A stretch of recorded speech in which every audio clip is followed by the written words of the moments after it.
오직 하나님의 말씀만이 영적인 지도요, 우리의 삶의 모든 것이 되는 주님의 축복의 말씀인 것입니다.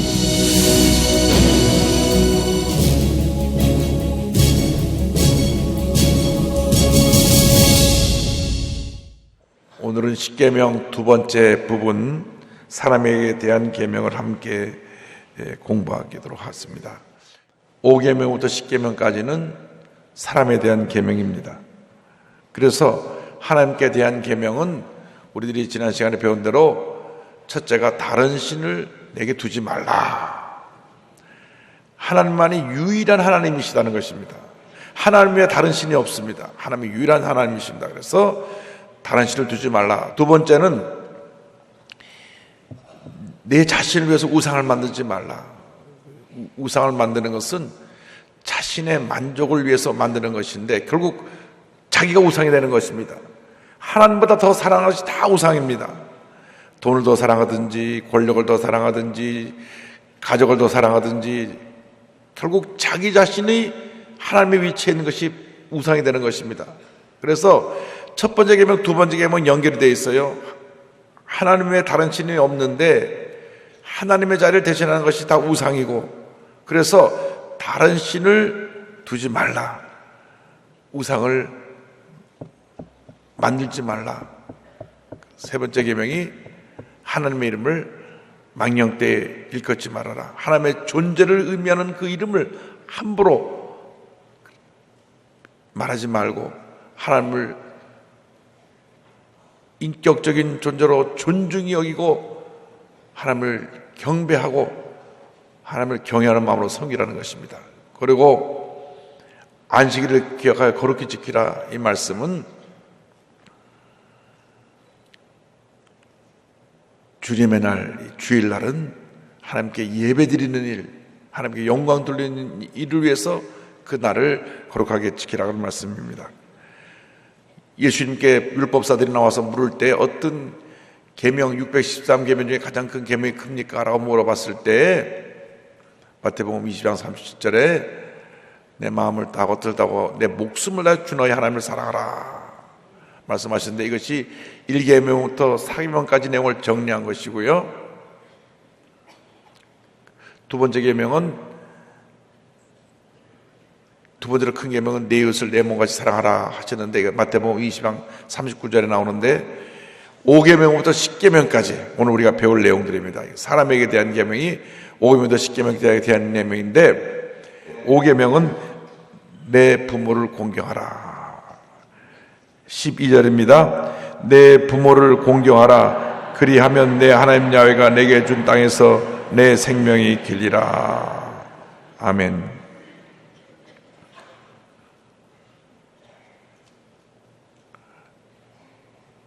부모가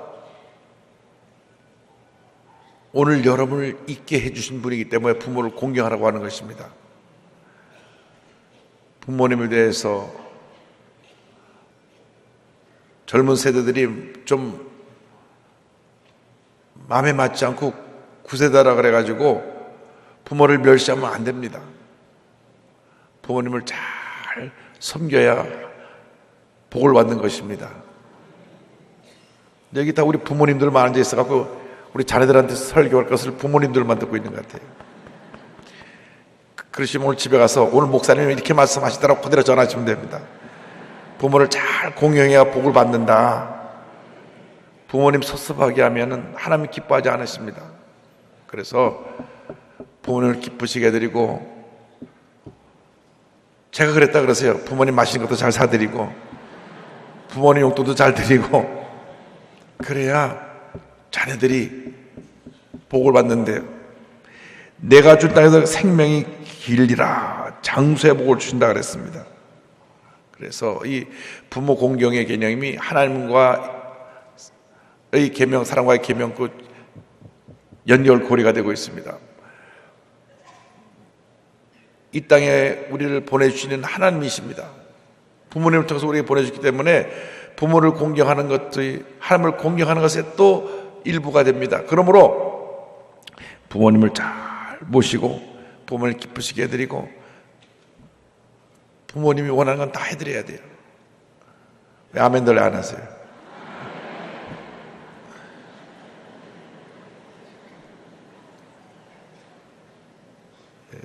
그래서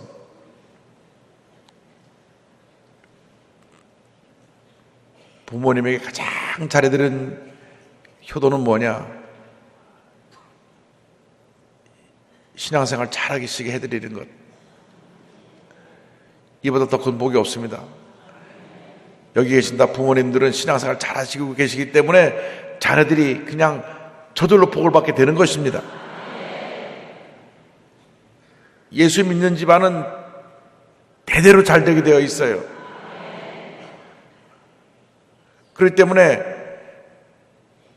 부모님들이 신앙의 본을 보이고 자녀들이 부모님의 신앙을 본받아서 신앙생활을 잘하고 부모님을 잘 공경하면 이 땅에 복이 많은데, 에베소 6장 1절로 3절은 설명합니다. 자녀들아, 주 안에서 너희 부모에게 순종하라. 이것이 옳으니라.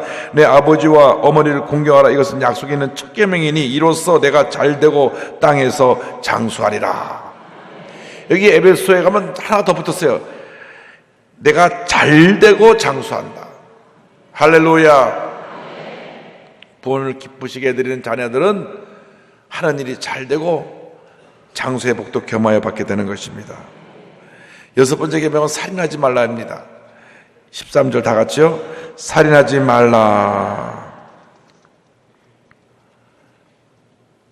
미움, 분노 이런 것으로 인해서 사람을 죽이는 행위를 말합니다. 살인하지 말라 그래가지고 전쟁에 나가서 싸우지 말라는 건 아닙니다. 여호와의 증인들은 이 문구를 그대로 해석해갖고 우리는 절대 군대 못 갑니다. 군대 가서 총을 들고 싸울 수가 없습니다. 적으로부터 지키는 것은 여기에 해당되지 아니하고, 여기서 말하는 살인은 미움과 분노와 격한 감정으로 사람을 죽이는 이러한 살인을 하지 말라. 왜?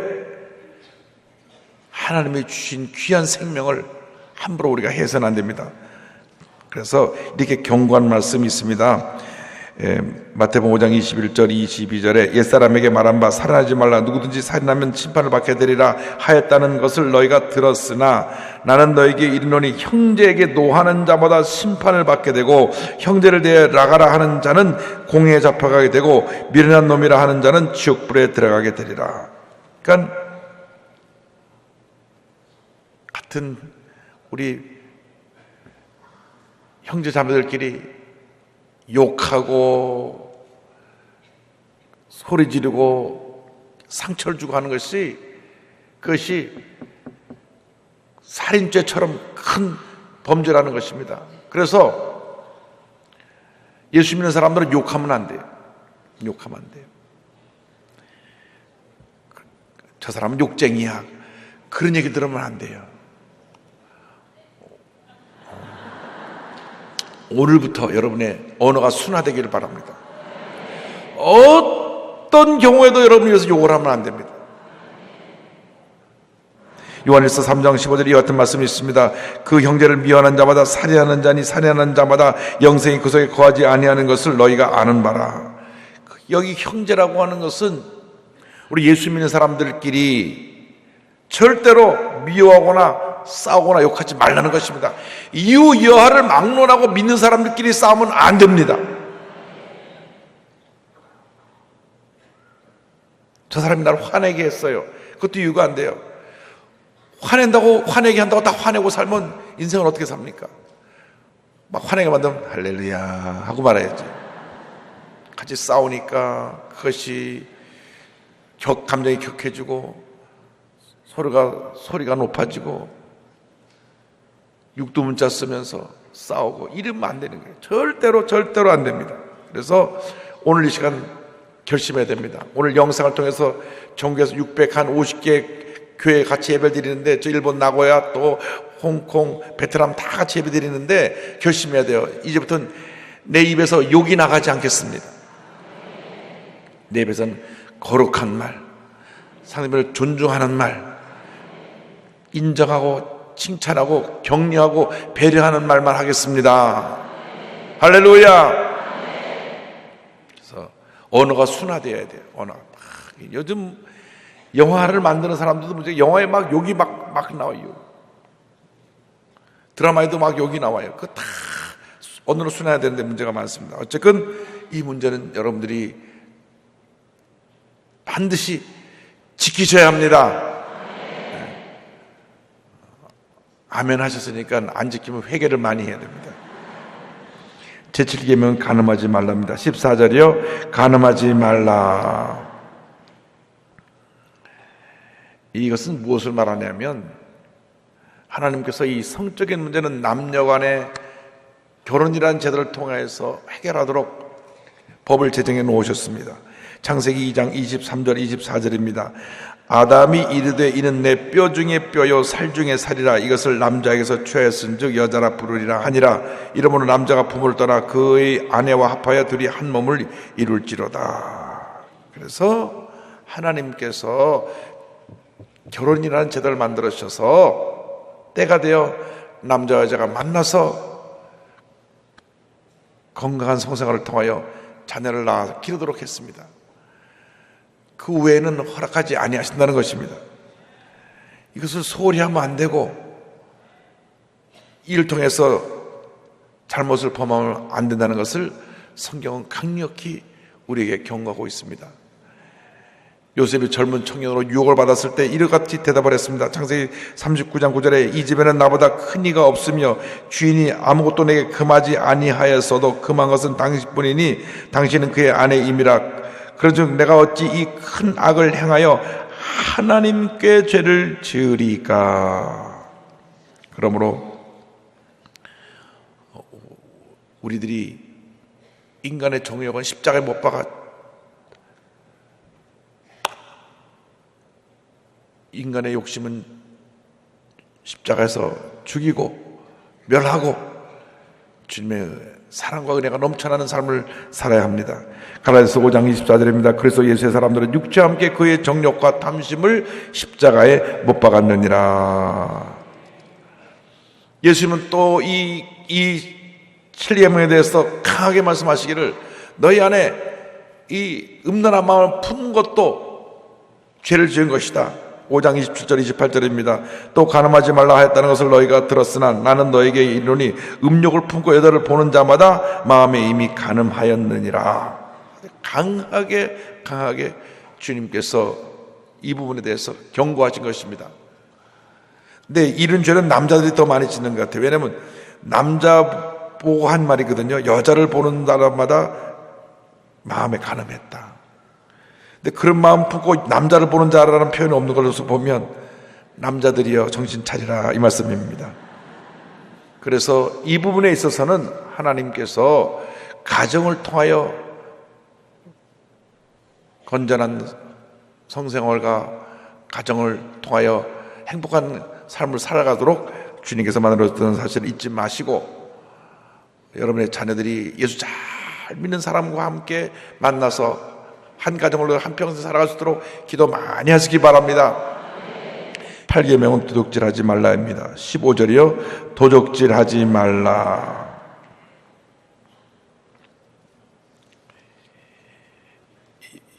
이것은 다 탐욕에서 생깁니다. 탐욕. 남의 것에 대해서 내가 욕심을 가지면 안 돼요. 하나님은 우리에게 그 물건을 쓰라고 일단 관리할 권한을 주신 겁니다. 사실은 이 세상의 모든 건 다 하나님 거지요. 시편 24편 1절 보면 땅과 거기에 충만한 것과 세계와 그 가운데 사는 자들은 다 야훼의 것이로다. 다 하나님의 것인데 우리에게 그것을 이 땅에 사는 동안 하나님의 영광에서 관리하는 권한을 준 것입니다. 이스라엘 나라는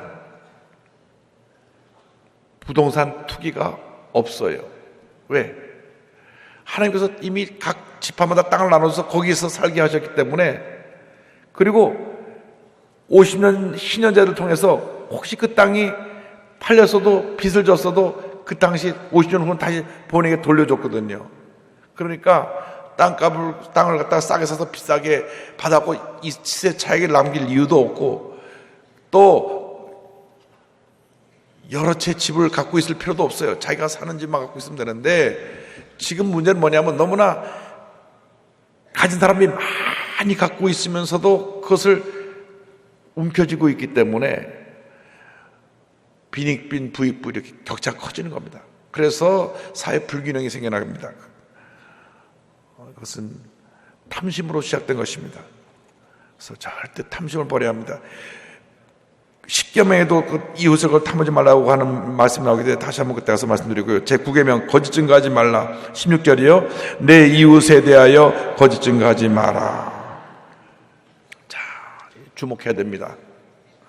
이간질하는 말, 그 다음에 사실이 아닌 거짓말, 악한 의도로 중상모략하는 말, 어떤 경우에도 하면은 안 됩니다. 내 이웃에 대하여 거짓 증거하지 말라. 그것도 나의 어떤 유익을 위해서 거짓말하는 거죠. 진실만 말해야 됩니다. 잠언서 18장 20절입니다. 사람은 입에서 나오는 열매로 말미암아 배부르게 되나니 곧 그의 입술에서 나오는 것으로 말미암아 만족하게 되느니라. 여러분, 우리는 모이면 말을 많이 하지 말고 기도를 많이 하게 되기를 바랍니다. 기도를 많이 하고 찬송 많이 부르고 성경 말씀 나누면 되지, 인간적인 말, 세상적인 말, 누가 어떻다더라, 누가 어떻다더라, 누가 카더라 가지고 그 안에 거짓말이 얼마나 많고 거짓 증거가 얼마나 많은데, 그래서 우리가 시험에 들지 않게 되기를 바랍니다. 10번째 계명은 이웃의 것을 탐내지 말라는 것입니다. 17절, 내 이웃의 집을 탐내지 말라. 내 이웃의 아내나 그의 남종이나 그의 여종이나 그의 소나 그의 낙이나 무릇 내 이웃의 소유를 탐내지 말라. 탐내지 말라. 사람마다 이 물질욕이 있죠. 물질욕, 더 갖고 싶어하는 것. 기도해야 됩니다.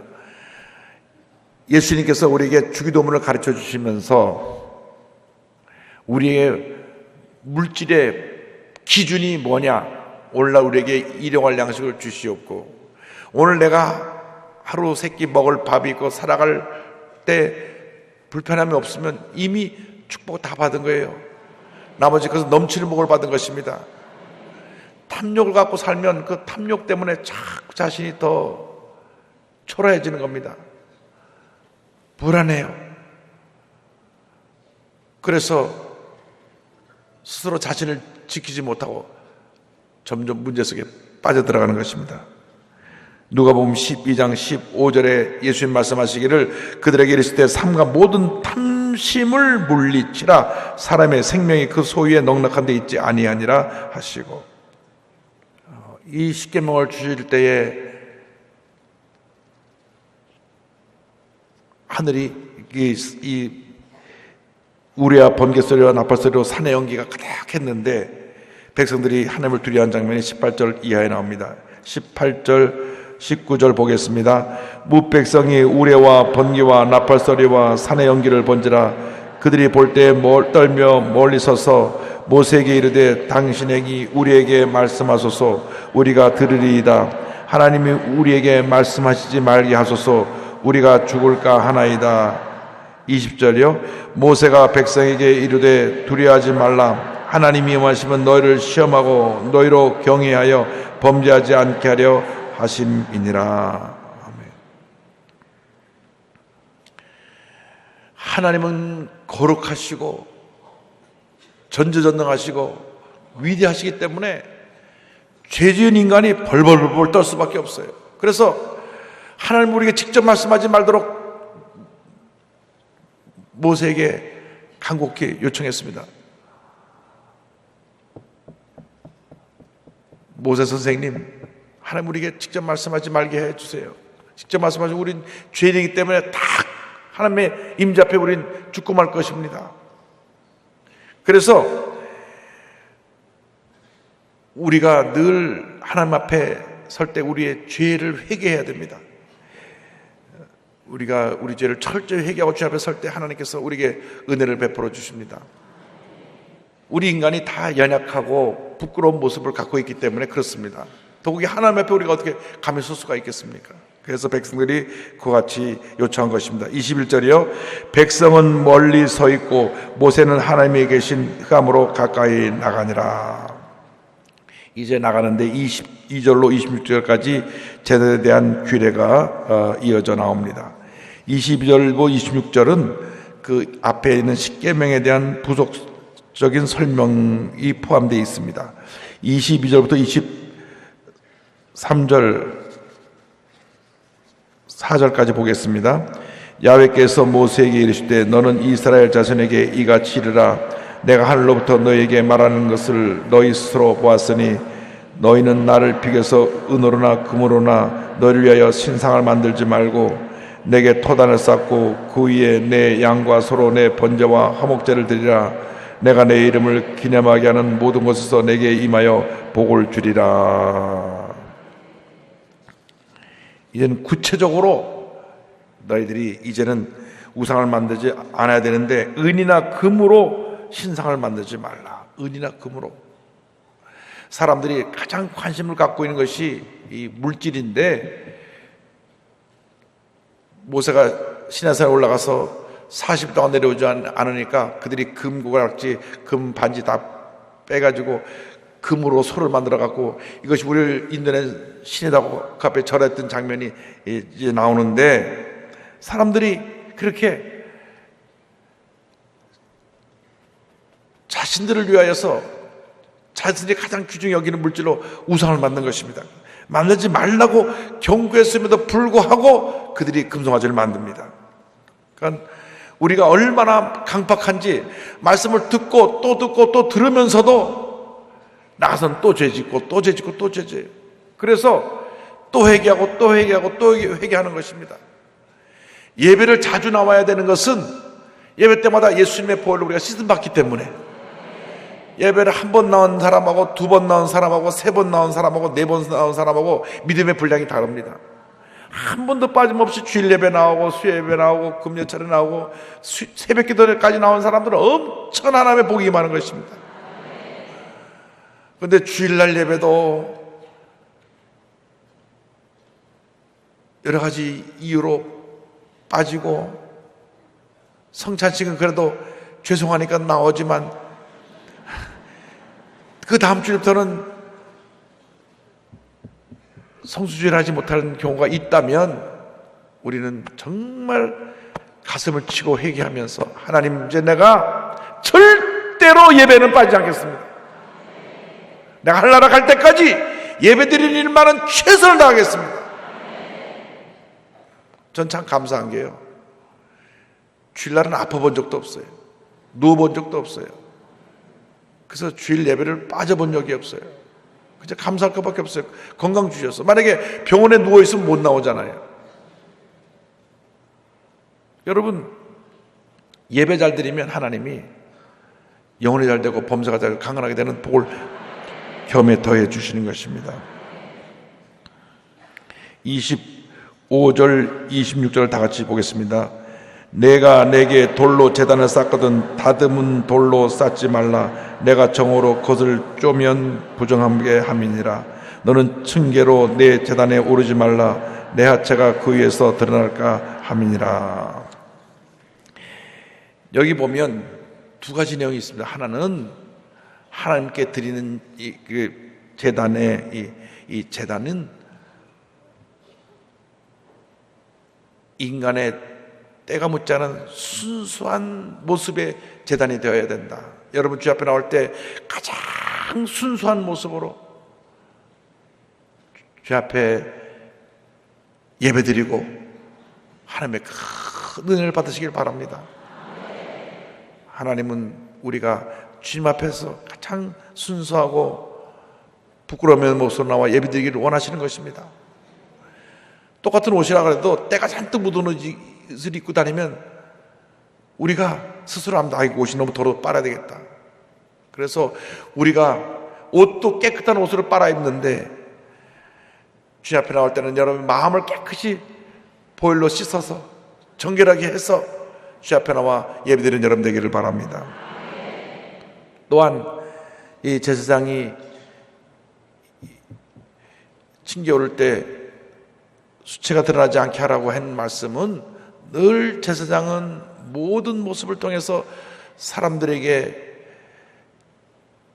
인간적인 연약한 모습을 보여주지 말고 늘 거룩하게 성결하게 자신을 지켜서 사람들에게 존경받는 주의 종들이 되라는 것입니다. 주의 종들은 일반 성도들보다 더 조심해야 됩니다. 말도 더 조심해야 되고 옷 입는 것도 더 조심해야 되고 모든 면에 조심을 해야 돼요. 왜? 하나님의 영광 가릴 수가 있기 때문에. 그러므로 여러분 주 앞에 예배 드릴 때 정말로 정결한 모습으로 예배 드리시고, 특별히 주의 종들은 모든 면에 있어서 성도들에게 존경과 사랑받는 모습으로 그러한 예배를 주 앞에 드리게 되기를, 그런 삶을 살게 되기를 주님으로 축원합니다. 기도하겠습니다. 사랑과 은혜와 자비가 원하신 하나님 아버지, 우리가 십계명 두 번째 부분을 함께 공부했습니다. 하나님 앞에 우리가 바로 서고 사람과의 관계가 바로 되어서 하나님께 영광 돌리는 저희 모두가 될 수 있도록 은혜 내려 주옵소서. 예수님의 이름으로 기도 올리옵나이다. 아멘.